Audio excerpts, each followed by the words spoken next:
Now time for spicy meat.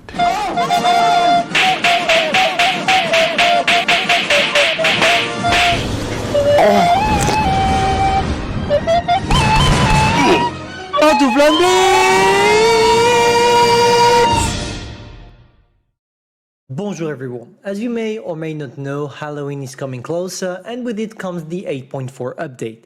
And pretty much every time Wargaming is releasing a new update, we have some information from data miners concerning the tanks that Wargaming is testing. And the two we're going to talk about today are very, very good, and I'm quite excited to be able to play them. It's the Latency and the Concept 1B. Before entering the main subject of this video, shout out to Alison for allowing us to get those juicy feature and juicy leak concerning the tanks Wargaming is testing right now. So here you see pretty much what the Latency is going to be. It's a tier 8 medium Swedish tank that features a regular gun, not an autoloader like we could thought. And if I'm not mistaken, this is going to be the first tier 8 medium in the game that has the Swedish nation flag. And to be fair, it looks pretty cool. I just love the look they gave it. Obviously here you don't see too much, so let me try maybe to get another look with different camo. Maybe here you see a little bit better how it looks. And to be fair, the tank looks aggressively but also really fast, and today we're going to take a look at the statistics. Concerning the history of this tank, you can find it in World of Tanks PC, so it's just another add-on that is coming from World of Tanks PC being implemented to World of Tanks Blitz. To be fair, it's not a problem for me because I would rather see Wargaming add in Blitz tanks that are actually historical rather than broken Halloween tanks. But hey, we're gonna get both, so at least everybody will be happy. Now, of course, with this tank that is implemented in World of Tanks PC, you could base the statistics on the World of Tanks PC tank. But as always, when Wargaming is releasing a tank from World of Tanks PC and World of Tanks Blitz, they are changing the statistics, and this is what we're going to preview today. Let's start with the informations we are 100% sure about. The gun depression. 10 degrees of gun depression for that thing, which is definitely enough for you to be able to do the job on every single terrain. You should be versatile, you shouldn't struggle too much regardless of the map you're playing on, and this is a huge advantage, especially when we're talking about premium tanks, because that's what makes those tanks enjoyable. If you have a premium that lacks gun depression, you will have to expose yourself quite a lot, and therefore it's going to make it not that enjoyable. But here it's not the case. But of course it comes to a price, the price being that you literally don't have any armor. 160 on your turret cheeks. You also have that cupola right there that is completely useless to aim at, simply because even the gun mantlet is actually penetrable. You are literally gonna get wrecked by everything every time you take a shot. I want to remind you that you're at tier 8 and that usually the average penetration at tier 8 is 200 millimeters.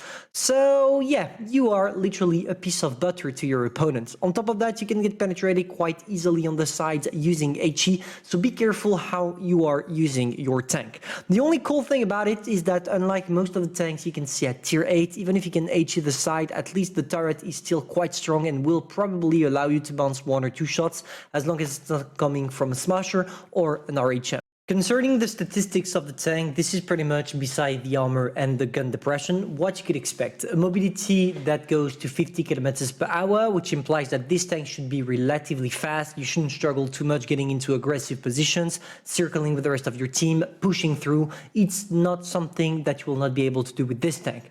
The second thing, and probably something that most of you will not care about, but that I find personally quite interesting, this tank is supposed to have one of the greatest view range at tier 8 when it comes to the medium class, which implies that you are going to spot pretty much everything before the enemies can spot you, which tells you that with this tank, if you play second line, you will definitely be able to sneak your shot without being spotted while spotting all the enemies at the same time, which can be a relatively good strategy in order for you to hold the line, to back up, and to be able to support your allies at long range. Now, as I told you, it's not an autoloader, it's not an auto-reloader, it's a regular gun, and it's going to have 310 damage per shot. And if we take a look at World of Tanks PC reload time for this tank, we could expect this one in Blitz to have between 7 and 8 seconds of reload. Of course, taking into consideration the fact that you will be able to lower it down a little bit, maybe to 7.2 seconds, or even, let's dream, 6.9 seconds by using the right equipment. The equipment that allows you to reduce the aim time, the reload time, but also all the provisions that you can add on top of the tank. Now comes the question of the playstyle, and here it's simple: peekaboo plus mobility. What is peekaboo? Peekaboo is basically using your tank to sneak out of your position. You shoot your shot, and as soon as you're done shooting, without even bothering aiming, you just go out of your position, shoot, and go back to a safe cover. This is what we call peekaboo, and this is something you will definitely have to do with this tank, because even if you're using your 10 degrees of gun depression and have an extremely angled tank, people will be able to penetrate your hull, which implies that, yeah, you want to be careful.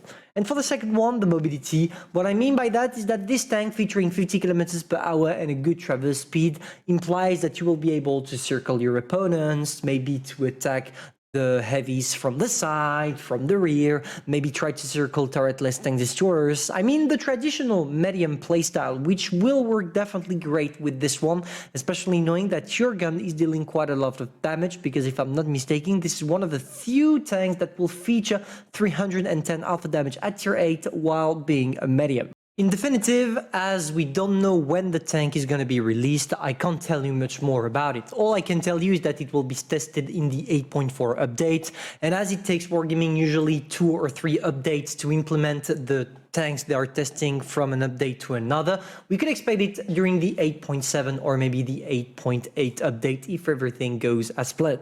Now, of course, this tank is not to be addressed to newbies, and if you are just beginning with the game, you definitely don't want to acquire it, because there are much better premiums, but also because this is the kind of tank that requires from you to have some map awareness, to know where to place yourself, to know when you have to push, to be able to coordinate yourself with the rest of your team. And obviously, this requires a lot of skill and requires from you to play the game again and again and again until you acquire some exceptional mechanisms that will allow you to play correctly. In definitive, guys, the closer you will get to the Lansen-C is probably the TVP VTU. Just switch the tank to a better mobility, also add on top of that maybe a better gun depression, and you're gonna get yourself a Lansen-C. So if you are a fan of the TVP VTU, which is probably not going to be the case for a lot of people, then the Lansen-C is made for you. But otherwise, if you don't like the TVP VTU playstyle, you should definitely forget about it and focus yourself on the other one, the Concept 1B, that I will talk about in an upcoming video, because I just realized that I've been stalking for maybe 8 minutes or something like that, and I don't want the video to be too long, so we're gonna do it in 2 different parts. If you enjoyed, feel free to subscribe, like, and share, and personally, I'll see you soon for a new video. Bye.